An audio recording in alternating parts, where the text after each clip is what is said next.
ஆரோக்கியமும் சுவையும் நிறைந்த கருவேப்பிலை பொடி செய்யலாம் வாங்க.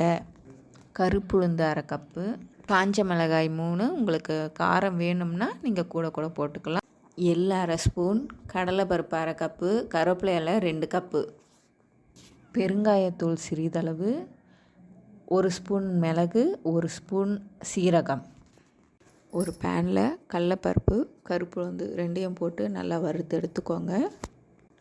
அடுத்து காஞ்ச மிளகா, மிளகு, சீரகம், அது கூட எள், பெருங்காயத்தூள், முடிஞ்சால் கட்டி பெருங்காயம் இருந்தால் சேர்த்து நல்லா வறுத்து எடுத்துக்கோங்க. கடைசியாக 2 கப் கருவேப்பிலை போட்டு நல்லா வறுத்து எடுத்துக்கோங்க. வறுத்த எல்லாத்தையும் மிக்ஸி ஜாரில் போட்டு நல்லா அரைச்சி எடுத்துக்கோங்க.